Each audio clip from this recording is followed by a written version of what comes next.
Bapak, saya mewakili dari kelompok 1. Kami ingin mempertanyakan tentang bagaimana sistem pembagian lahan untuk Desa Kursare. Pembagian lahan di sini waktu wilayah tanam ogo dan Kursare mako Kursare itu nama desa. Kalau di sini kasihnya ogo itu persekutuan Tanaria. Persekutuan Tanaria wilayah ada di Cilemon. Sebelum kita Tanaria. Kalau pembagian lahan selamat ini, kalau pembagian bagi merata. Siapa yang ngomong iya kerja, tapi dibagi itu di lahan-lahan yang kosong. Di lahan-lahan yang kosong itu bagikan kepada masyarakat atau masa daerahnya tempat masyarakat. Terus kalau yang tidak bagi itu kecuali secara adatnya dia beri kamus lagi. Kalau masa adatnya mau dari bangga itu beri bayar atau pembeli itu kasih dari masyarakat itu kepada fansang rasa bagi masyarakat bunuh dengan babi kerja kebun kalau banyak orang babi yang adatnya semua ada selamanya akan dikasih masyarakat itu namanya mukri dari bangga itu hak itu bisa diganggu oleh siapa itu namanya itu ya. Tetapi kalau yang kerja lepas itu bisa beri kepada orang lain kecuali dia kerja tanam kopi kayak tanam pedagang ke tanam itu baru tidak bisa diambil alih dari pihak masyarakat atau pihak siapa. Tetapi kalau kerja tidak tanam berarti pihak lain bisa ambil alih karena itu haknya masyarakat bukan haknya sepenggal. Yang hak penggara itu kecuali mukti dari bangga. Artinya sudah kasih bahasa adanya Singapura itu. Oh berarti haknya sudah. Kalau pembagian yang itu juga tergantung kasih di mana yang kita mau kerja itu berapa orang. Coba kita mau turun di bagian timur atau bagian barat. Lahan itu butuh berapa orang yang mau kerja mereka berbagi. Tetapi kerja harus tanam sah. Kerja tanam sah tidak bisa jadi ini harus cepat. Jadi ini saya yang saya tahu. Stop sleep.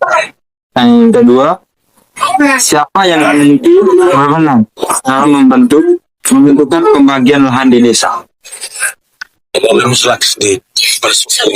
Yang ketiga, Bapak, apakah pembagian lahan di Desa Kursare berdasarkan adat pemerintah atau keduanya, khususnya di Mako Tanaria? Menyangkut dengan pembagian wilayah itu, wilayah dengan Tanaria ini, itu yang berhak penuh adalah masyarakat. Jadi di pihak manapun dia bisa berhak. Karena yang memiliki berhak itu adalah tanah wate, dalam artinya adalah sebagai kepala suku yang ada di Tanaria. Jadi kalau di wilayah menyangkut dengan ke pemerintahan itu memang benar. Tapi kepala desa itu hanyalah sebagai pendamping pada saat untuk pembagian, hanya sebagai mitra atau mitra dalam pasangan, sebagai saksi. Kalau memang ada pembagian sebagai ini wilayah seperti itu. Pertanyaan keempat, bagaimana cara penyelesaian jika terjadi sita lahan warga antara warga? Penyelesaian sekena, ya. Misalnya kebun, lalu yang ibu ada sorong sini sedikit terjadi gagal, ini saya itu ya, nah seperti itu berapa. Maka kalau sudah seperti itu kami panggil namanya. Kalau sudah terjadi sengketa sekutuan, kamu harus lapor. Kalau ada kami sini tidak bisa mengangkat desa, mulai dari kepala keluarga dulu. Misalnya ibu juga ada kepala keluarga, dengan anak tua atau hari siapa kamu sana mendekati, kalau tidak cocok oke, yang kedua ya di sini ada dua orang tua kami selesaikan. Tetapi kalau sudah sampai di kamu dengan istilah adat itu rekom itu pakai kemudian maka kamu harus siap terminlah makan minum paling sedikit ayam lah, kalau sudah ya babi, karena kamu makanya itu supaya lain kali jangan terjadi seperti itu Antara warga beda. nah, kalau kami juga tidak mau menerima ya kami serahkan ke pihak desa, lalu kamu naik aja atau desa tidak usah bisa gitu. Berarti Yang saya di sana berarti Anda umur saya macam ya. berarti desa itu. Desa yang kondisi bisa pakai. Ya kan. Ya kawan. Nah, pertanyaan kelima, apakah setiap keluarga mendapatkan hak lahan yang sama? Ya, pembagian setiap keluarga itu, keluarganya satu orang itu ada berapa anak itu bagi bersama atau? Ya tempat kita mau setengah dua tuh. Misalnya bapak sudah bisa tempat ya, kalau anak laki ya kalau dia kerja dia sudah bisa ada 2-3 tempat dan lahan yang sama. Kalau yang besar ini biasanya kalau orang satu. Kalau kami sudah berikan hak sudah mau kerja, ya terserah. Siapa yang butuh nanti kami alihkan. Kali ini anak kami dan kami.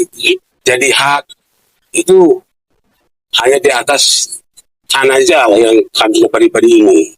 Yang penting ada tuh jangan hilang setiap tahun. Kalau kami mau melakukan ritual adat, itu kamu harus sini. Itu seperti itu.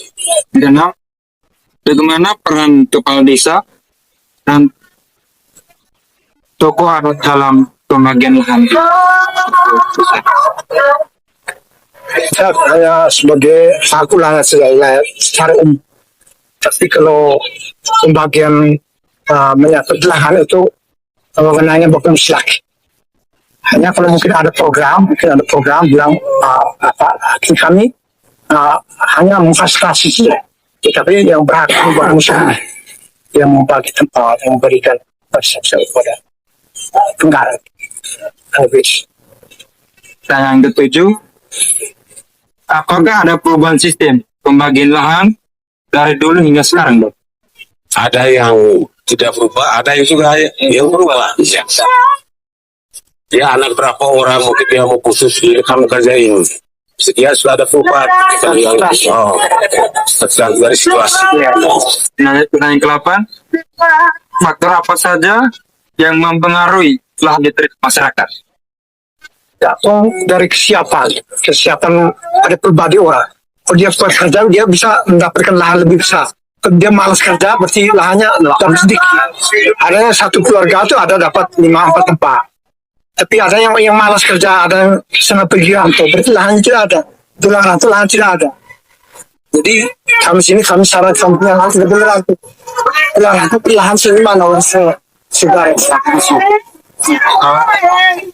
Kalau sekolah boleh, cuma rantau tidak boleh.